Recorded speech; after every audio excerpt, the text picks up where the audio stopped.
Hi, everyone, and welcome to Night Talk with Allan Knight. And I'm quite excited today because our guest is Elizabeth Yarnell, who is a naturopath and is going to talk to us about the importance of understanding inflammation and how to solve it. I can't explain it. I'm not an expert. So, Elizabeth, welcome to the program. Thanks so much, Allan. I'm excited to be here talking with you. Thank you so much. How are you doing in the midst of the pandemic? I'm sure you're handling it quite well. You know, I'm going to admit I have pandemic fatigue. And so probably a lot of other people are just sick of this new life that we have to live. And even talking about it. And at the end of the day, all we could do is work on ourselves moment by moment, day by day. So I'm excited to have you because I know that you're a naturopath, you're an expert in things inflammatory, and I'm sure that covers a wide range of things. But as you know, one of the things that I want to focus here on the little podcast that I do is less than talking about teaching and explaining a lot about what people do. I'd like to really get personal stories. I'm much more interested in your personal story. I'm not interested in what you do. And at the end, we'll talk a bit about that. But why don't we talk a bit about your background? And most importantly, what are some of the things that you have gone through in your life, the challenges that eventually led you to doing what you're doing? So tell us a bit about yourself and your background. So my journey really started one night in 1999, when I went to sleep as usual and I awoke the next morning blind in my right eye. Wow. And that was a massively life-changing experience, and in fact really made what I look back at as a sharp right turn in my life and my career.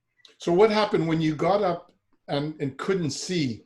Did you freak out? Did you take it, pretty well? Like, how did you react in the moment to that? It was very confusing. I wasn't sure what was going on. Why wasn't I seeing? It felt like there had to be like a piece of cotton or something on my eyeball because it was just whiteness. And I remember when I went into the eye doctor and he said, okay, cover your other eye and tell me what you see. And I looked at the wall that held the eye chart and all I saw was white. It was just a wall. So how quickly did you actually take action? Once you woke up, did you go to the hospital right away? I didn't. I couldn't figure out what it was. I kept looking in my eye. Is there something in there? I was trying to read. One of my hats is as a journalist, and I had just finished an article that I was submitting to the Denver Post, and I had finished my draft the night before and printed it out, intending, and read it right before I went to sleep. And I had noted, okay, I see 3 things that I'm going to change tomorrow morning. And when I woke up and I tried to read my printed out draft, I couldn't even read it. And I couldn't figure out where I had seen the edits that I wanted to put in.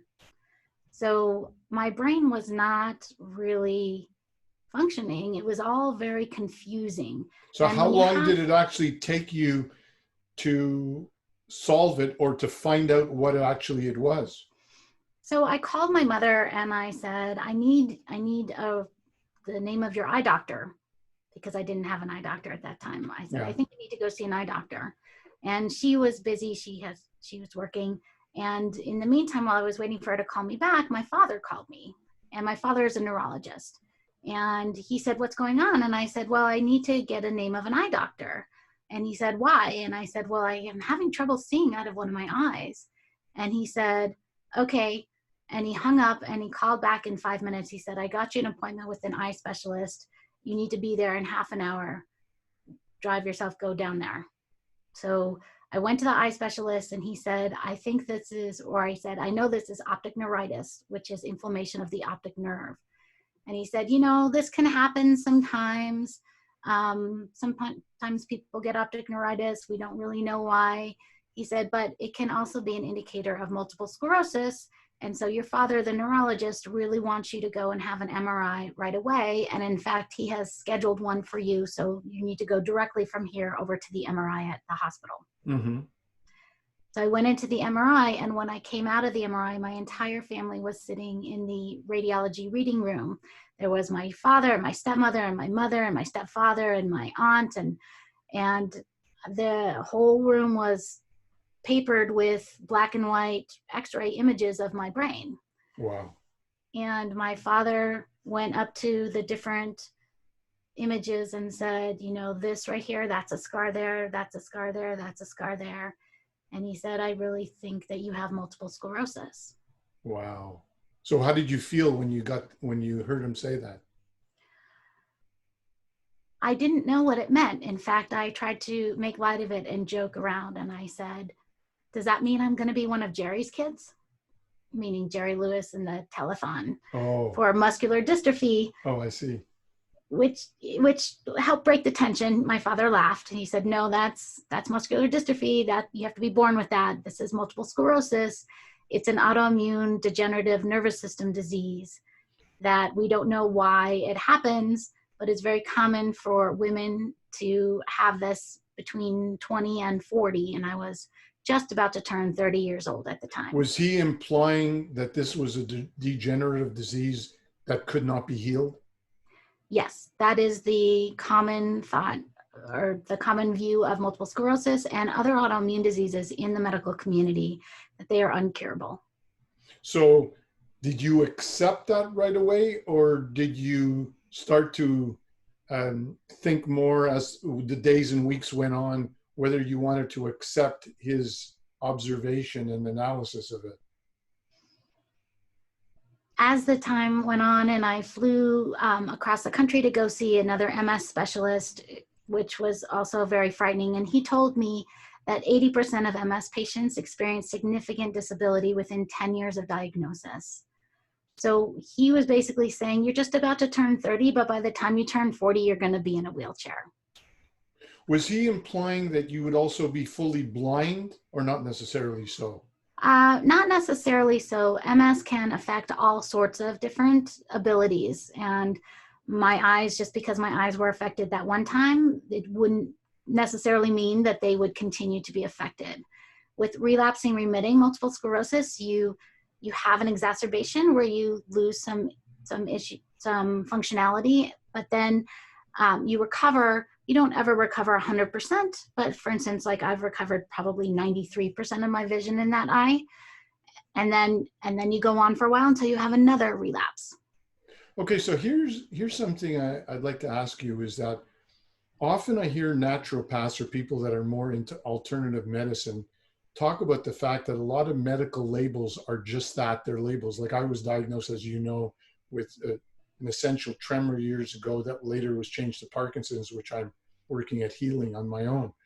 But a lot of times you hear people say, well, that's just a label. If that's true, if that's a label, is it really multiple sclerosis, or are all autoimmune problems or diseases, whether it's Parkinson's, PD, or MS, are they under the same banner? And is it just about a label and they're all curable? Okay, well, there's a couple, opinion. Right, there's a couple of points in there. So the first point about diagnoses being a label, absolutely. What a diagnosis is a description of your symptoms. What is going on? Do you have appendicitis? That means you have inflammation of your appendix. It doesn't tell you why your appendix is inflamed. It doesn't tell you how to fix that inflammation or why it even happened in the first place. So yes, diagnoses are just labels. Is multiple sclerosis a label? Absolutely. Do I think that all autoimmune issues are really the same thing? I do, actually, because I really believe that if you just focus on inflammation, that is much more manageable and more meaningful, because we can actually address inflammation and help remove it. And for me, it doesn't matter so much where the inflammation is manifesting, just that there's inflammation there. So how old were you when you were diagnosed? I thought, was it you were early 30s?